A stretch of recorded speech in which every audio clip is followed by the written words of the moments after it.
His name was Leo, and he was going to build her a house. Not just any house, but a fortress of their dreams, with a wraparound porch for the rocking chairs they'd grow old in.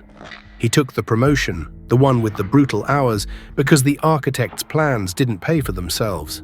He'd come home long after dark, his knuckles raw from a day on site, to find Sarah had fallen asleep on the couch, a single lamp fighting the gloom. He'd see the dinner for two, now just one, sitting cold on the stove, and his heart would clench with a mixture of guilt and fierce determination. This is for us, he'd think, kissing her forehead as she stirred. This temporary distance is for our forever. He didn't notice that she stopped setting a place for him.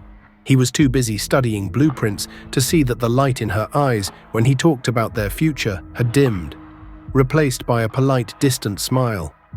The day he finally poured the foundation for the porch, she sat him down at their small kitchen table. The one she'd found at a flea market, the one he'd promised they'd replace. "Leo," she said, her voice terrifyingly calm, "you're building a beautiful house, but you forgot to build a home with me inside it." He lost her not in a fight, not in a storm of tears, but in the quiet, dusty process of constructing a tomorrow, while their every today crumbled into silence.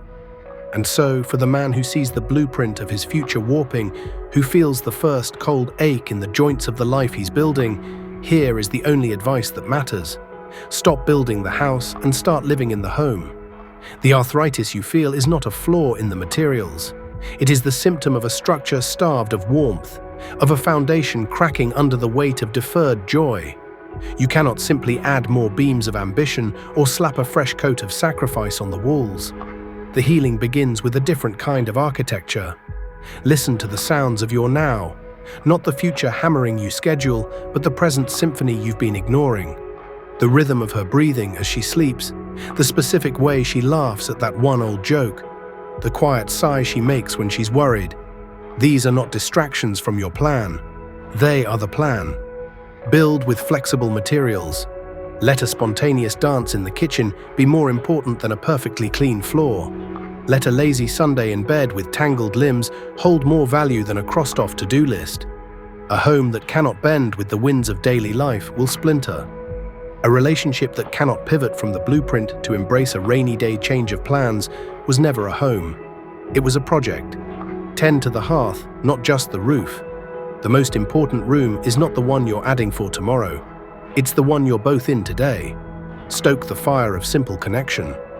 Ask a question and truly listen to the answer without mentally calculating how it fits into the grand design. Make a cup of tea for her, for no reason at all. These small, constant acts of presence are the mortar that nothing else can replace. So let the future be a gentle direction, not a demanding master. Let your shared life be a garden you tend together, daily, rather than a monument you are constructing alone. For a house can stand empty for decades, cold and perfect. But a home is built breath by breath, laugh by laugh, repaired with apologies and warmed with forgiveness. It is alive. And anything that is truly alive must be lived in now before the arthritis of a distant dream sets in and makes it impossible to move at all.